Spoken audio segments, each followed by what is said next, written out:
Hola hermanos, estamos aquí para poder anunciar la palabra de Dios. Les agradezco la posibilidad que pueda tener con ustedes de expresarme acerca de algunos versículos bíblicos y poder transmitirte desde aquí la palabra del Señor que viene desde los mismos cielos para morar en tu corazón.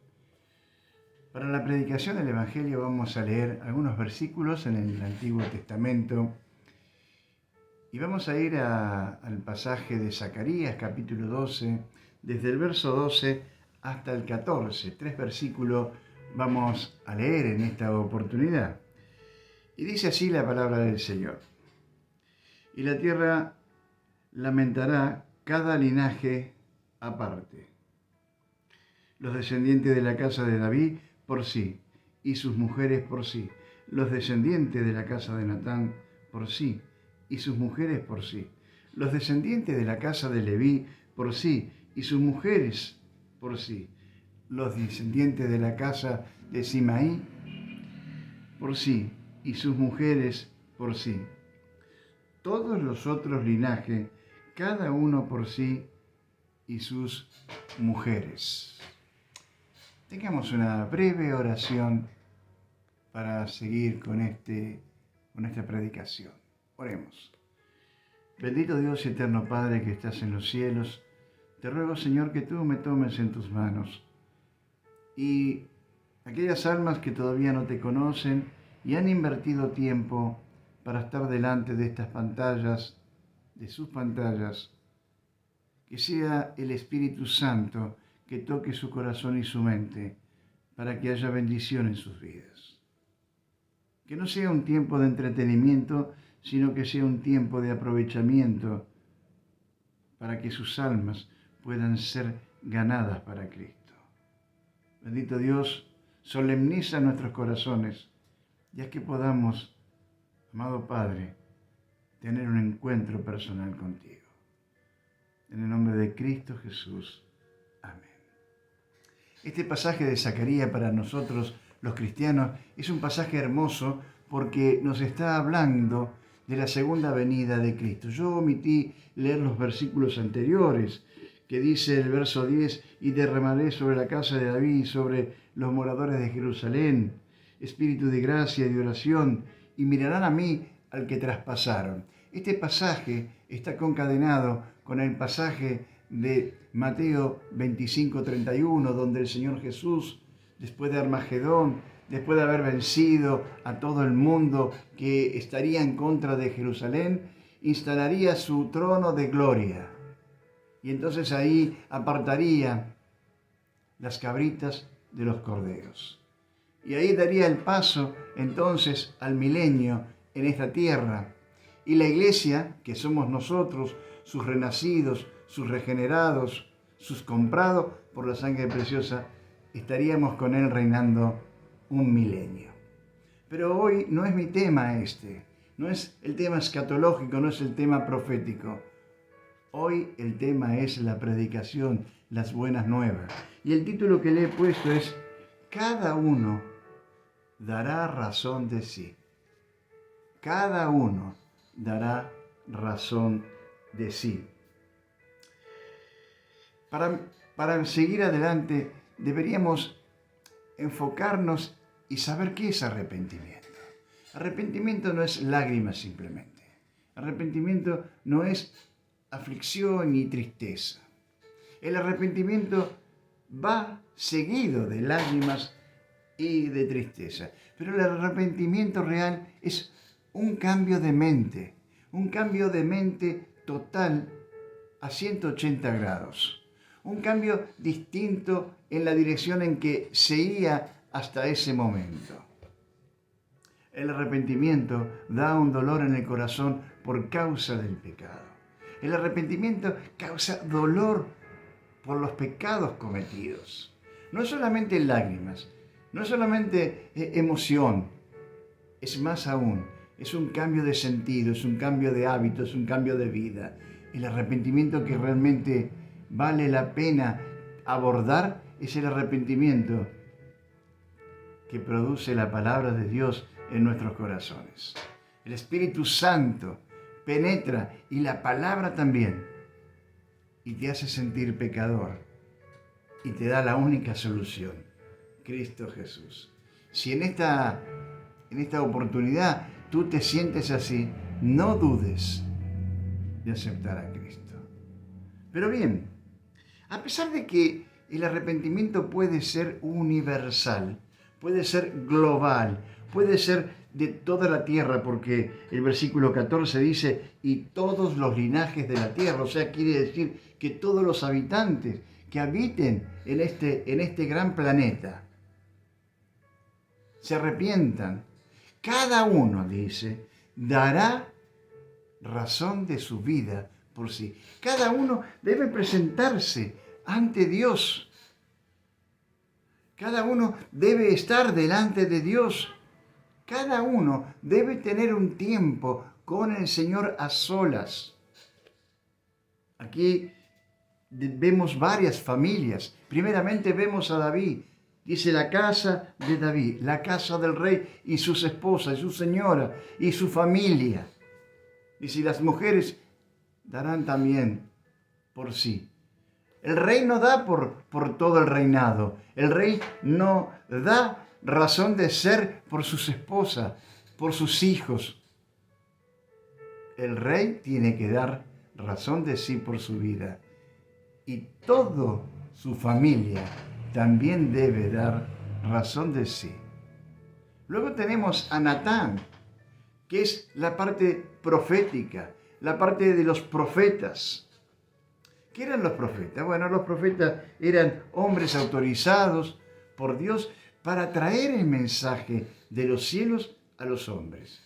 El profeta traía el mensaje de Dios, pasaba a través de él lo exponía y lo daba a conocer a toda la población. Pero esto no lo eximía a tener que dar cuenta por su vida, a tener que dar cuenta por sí delante de Dios. Esto no lo eximía. Ni tampoco sus familias. No podían estar las familias tranquilas y conformes y hacer cuantos le vendría en gana porque el padre o el jefe de familia era un profeta. No. Tanto el profeta como la familia daban razón de sí. Luego sigue el Leví. Los levitas eran aquellos sacerdotes ya que oficiaban a favor del pueblo hacia Dios. El profeta traía la voz de Dios hacia el pueblo. El sacerdote llevaba al pueblo hacia Dios. Cuando un hombre o una mujer pecaba, debía ofrecer sacrificio en la antigüedad. Y ahí estaba el sacerdote para ofrecer el sacrificio. Y estaban continuamente ofreciendo sacrificio desde el alba hasta el anochecer. Pero esto tampoco lo eximía ni al sacerdote ni a su familia a presentarse delante de Dios y dar razón de ser. No le eximía a la familia del sacerdote ni al sacerdote tener que rendir cuenta por su vida. Dice bien claro que el Leví dará razón de sí y su familia también. Luego viene Simei. Simei era un general que muy bien nos había portado realmente con el rey, pero el rey lo tenía apartado para él porque tenía su confianza y estaba con él. Estos son los príncipes que van gobernando y haciendo aquellas cosas pertinentes para el reinado en beneficio del pueblo y del reinado. Esto tampoco lo eximía a ellos de dar cuenta delante de Dios como súbdito de Dios y sus familias también. Y por último, dice el verso 14, todos los otros linajes. Querido amigo o amiga que estás escuchando, cuando Dios dice todos los otros linajes, nos está hablando de los restantes que habitan este planeta. Y hoy somos nosotros, el resto de todos los otros restantes, de todos los otros linajes, de todos aquellos que estamos en este planeta viviendo. Somos tú y yo, y los 7.500 millones de habitantes que tiene este planeta. Pero cada uno individualmente debe dar razón de sí por su vida. Tanto tú individualmente como yo individualmente. Debemos estar delante de Dios y ahí presentarnos. Esta es la manera que Dios establece para que los hombres se acerquen a Él. Él no quiere grandes masas compungidas, todas inflamadas por emociones, delante de Él, presentándose como una gran manera de manifestar una gloria y una honra frente a los pecados de cada uno. No, eso no quiere Dios. Sí, Dios quiere la alabanza de un pueblo que glorifique, pero primeramente quiere tu corazón, como yo un día le tuve que dar el mío. Tiene tu corazón, como yo un día tuve que limpiarlo delante de Él. Quiere tu corazón gastado y trabajado, como un día el mío estaba, sin saberlo yo. Y entonces Él lo tomó y lo hizo nuevo. Quiere un corazón de piedra para transformarlo en un corazón de carne, como un día, hace ya más de 40 años, que yo lo hice. Ojalá hoy pueda ser. Ahora bien, ¿de qué tenemos que dar cuenta? Porque una pregunta es muy razonable, es preguntarme, bueno, Juan Carlos, ¿de qué tenemos que dar cuenta? De nuestros pecados. Lo que corta la comunión del gran Dios poderoso, omnipotente, eterno, soberano, ejecutor de todo lo que vemos y aún de lo que no vemos. La ciencia va descubriendo por medio de nuevos aparatos zonas que antes no conocía más allá del Sol. La ciencia se está asombrando, como todo ser humano, por saber que hay más y más galaxias, vías lácteas, planetas, constelaciones. Y la verdad es que Dios es un Dios poderoso. Pero Él nos creó y nos puso en esta tierra, que por otro lado es la que nosotros conocemos por habitada en todo el sistema solar que tenemos y hasta mucho más allá del Sol. Él la hizo para que la habitemos. Pero el hombre tuvo un problema, tiene un problema, y es el pecado. El pecado es lo que corta la amistad, la comunión. El pecado es lo que hace que el hombre no pueda expresarse libremente con Dios. Pasó allá en el Edén, en los primeros capítulos, al comienzo de la vida humana. Satanás, que era el animal más astuto de la creación, sedujo a Eva y Eva le dio a comer a su esposo Adán. Y entonces estaban los dos desnudos.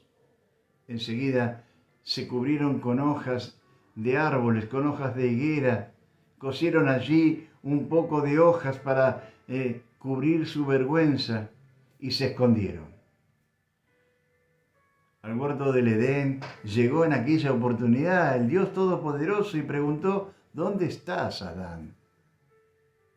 Y él dijo, me escondí porque tuve vergüenza.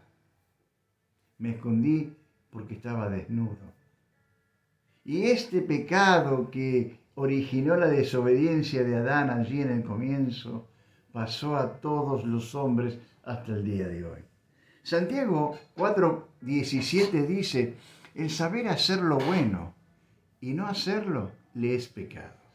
Ahora bien, si tú piensas como pensaba yo, que en las cárceles estaban los pecadores, aquellos que estafaban a las personas más humildes, ahí había pecado. En los prostíbulos estaban los pecadores y los pecadores que iban a consumir eso. Yo creía que todo eso era pecado. Y yo creía que yo no tenía pecado. Pero frente a este versículo de las Escrituras, me di cuenta que yo también soy un pecador. Porque ¿cuántas veces tú y yo sabemos hacer lo bueno y no lo hacemos? ¿Cuántas veces tú y yo sabemos lo que es correcto y no se hace? ¿Cuántas veces tú y yo sabemos lo que se debe hacer y no lo hacemos? Bueno, en ese momento, la Escritura dice bien claro y categóricamente, nos es contado por pecado. De esto tenemos que dar cuenta y de esto tenemos que ir cada uno de nosotros antes que sea demasiado tarde delante de su presencia. Todos conocemos ese versículo, mejor dicho, ese pensamiento, porque no es versículo, ese pensamiento, mientras hay vida, hay esperanza. La realidad es que mientras haya vida en esta tierra, podemos saldar las cuentas con Dios, yendo a Dios a solas, entregando nuestras vidas y recibiendo su perdón. ¿Por qué debemos ir a solas? ¿Por qué debemos usar la individualidad? ¿Por qué Dios se interesa tanto en esto? Bueno, mira, vamos a ir a un versículo. Te invito, si tienes la Biblia, a abrirla. En Mateo capítulo 7, versículo 3. Ahí tenemos algo de la respuesta acerca de esto. Dice este pasaje muy conocido, muy usado secularmente. ¿Por qué miras la paja que está en el ojo de tu hermano y no echas de ver la viga de tu propio ojo? Por lo general, cuando estamos con otras personas, siempre nosotros estamos con una tendencia de ver a los demás peor que nosotros. No tenemos la tendencia de la humildad, como dice su palabra, que nosotros deberíamos sentirnos como menor que los demás. Dice, debemos sentir a los demás mayores a nosotros. Nosotros tenemos la tendencia a ver el pecado que está en la persona que tenemos al lado. O en las personas, vemos los defectos de los demás. No vemos los nuestros, no. Pero los demás sí.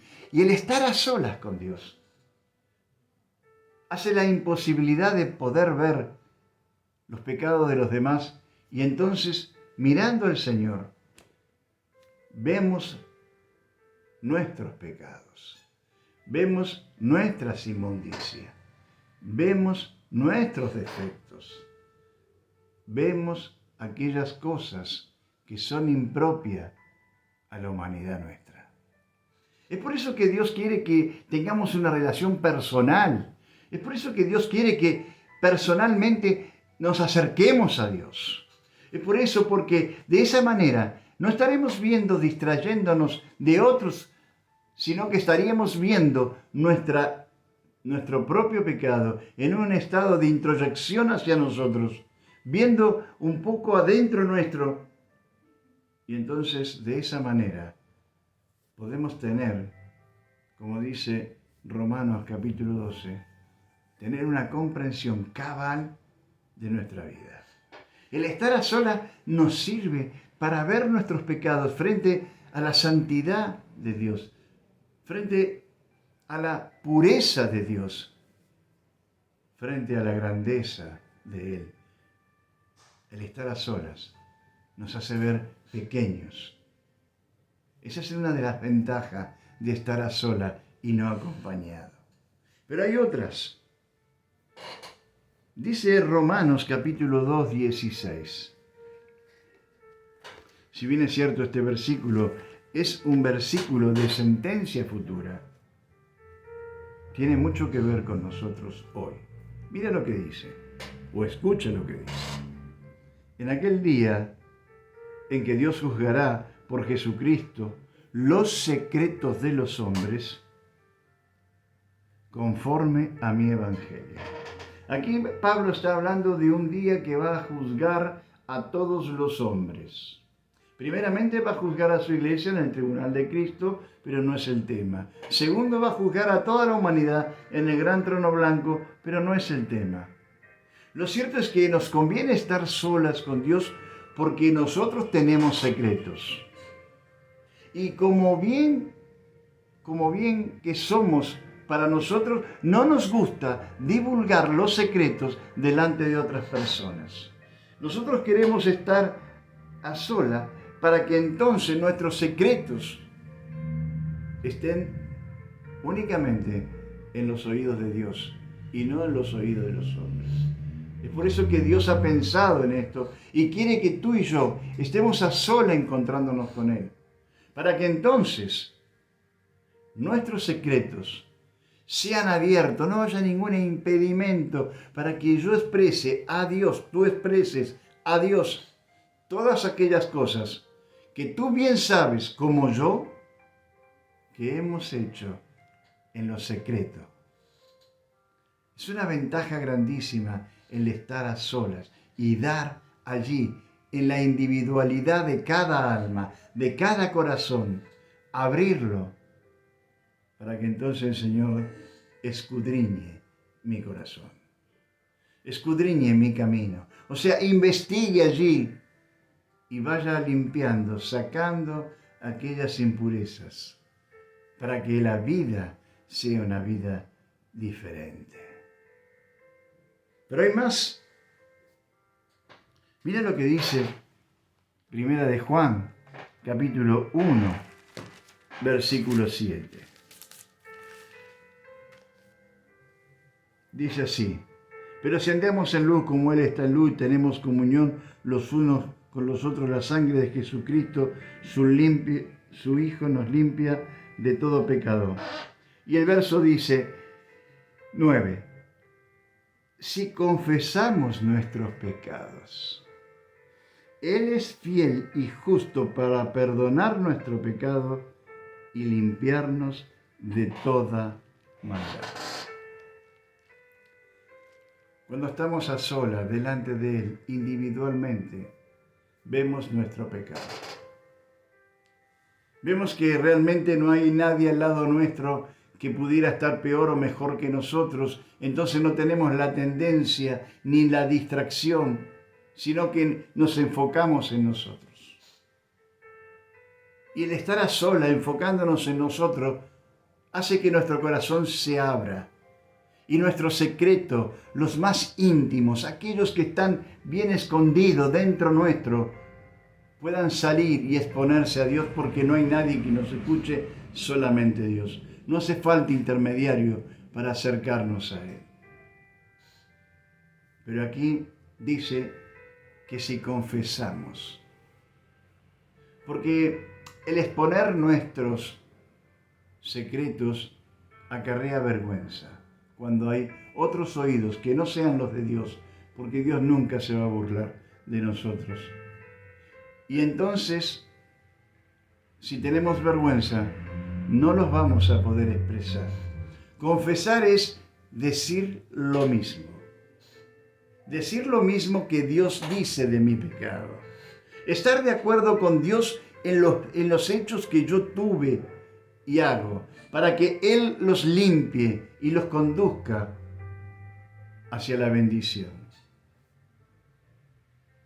Cuando estamos a solas y vencemos y abrimos nuestro corazón, vencemos la vergüenza, exponemos, le decimos a Dios con nombre y apellido acerca de nuestros pecados. Y Él es fiel y justo por medio de Jesucristo para perdonarnos.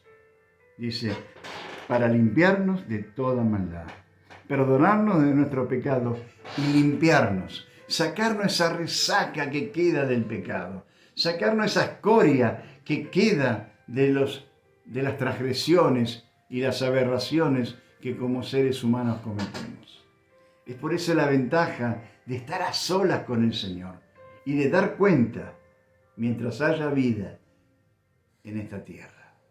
Mientras tengamos conciencia, mientras nuestra mente sea lúcida y pueda entregarse a Él. Pero hay algo más. Y esto es hermoso. Vamos a ir a Mateo capítulo 11, versículo 28. Ahí vamos a encontrar una de las grandes ventajas de ir a Dios, de ir al Señor individualmente, con todos nuestros pecados, abriendo nuestro corazón, haciendo ver nuestro secreto y confesándolo a Él.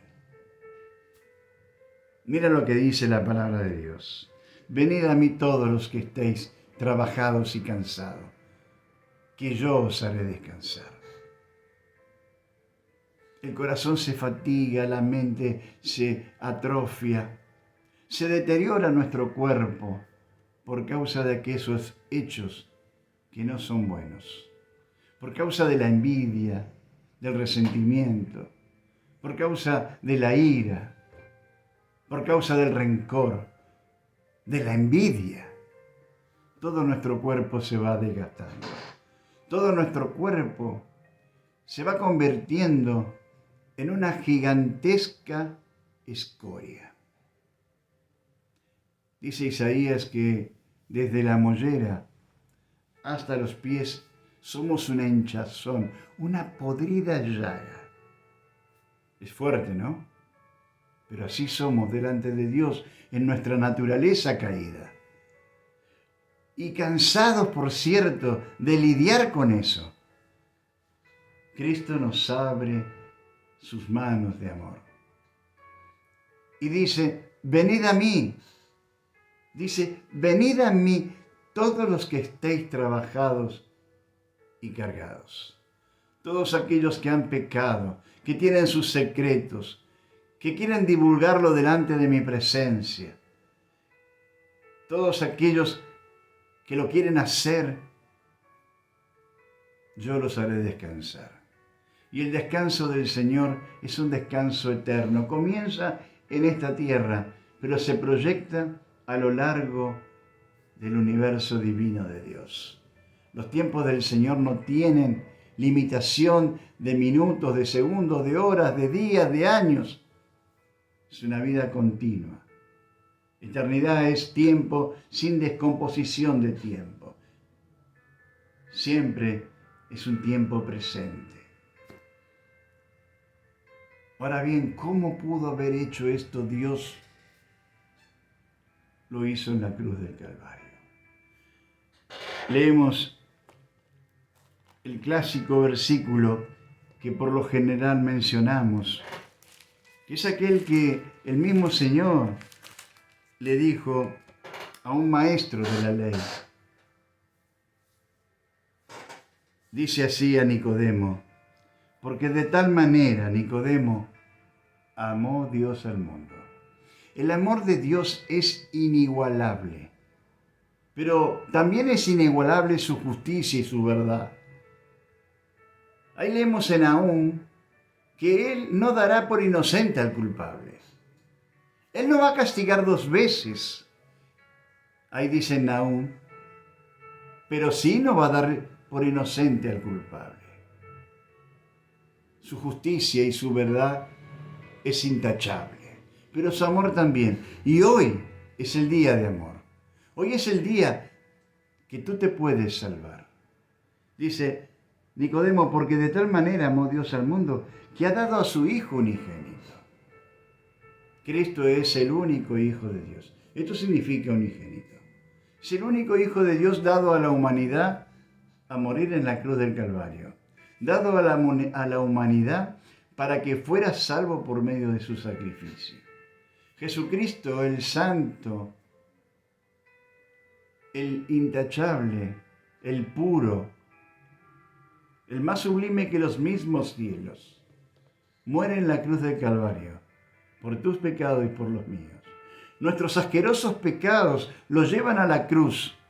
Y en Colosenses 2:14 dice que Dios clavó en la cruz el acta de decretos que nos eran contrarios. Él puso todos los papeles que nos eran contrarios allí en la cruz y la exhibió públicamente frente a las autoridades, frente a los principados, todos los demonios y los huestes celestiales de maldad, expuesto para aquellos que quieran creer en Cristo Jesús. Porque dice, porque de tal manera amó Dios al mundo que ha dado a su Hijo unigénito para que todo aquel, la individualidad, para que todo aquel, Cristo murió por toda la humanidad, pero no salva a toda la humanidad. Cristo murió por toda la humanidad, pero únicamente salva a aquel que se acerca individualmente y a solas, confesando su pecado, trayendo sus secretos, abriendo su corazón y recibiéndole en su vida. Dice, para que todo aquel que en él cree no se pierda, mas tenga vida eterna. Creer en Cristo no es creer que vivió una vez, no es creer que vino y murió en la cruz, no es creer y saber por esa creencia que resucitó simplemente. Creer en Cristo es un ejercicio espiritual. Comienza en la mente, que procesa esa historia y se aloja en el corazón, que obra una voluntad. Y ahí está el arrepentimiento. Uno ve que por sus pecados fue a la cruz, pagó el precio de mi pecado y de los tuyos. Y si tú le aceptas, Él será tu Señor, tu Salvador, y te llevará a las glorias. Quiera Dios que tú puedas entender el plan de salvación. Quiera Dios y el auxilio del Espíritu Santo que en este día te encuentres como pecador delante de Él y le pidas perdón por tus pecados. Dios pues te bendiga.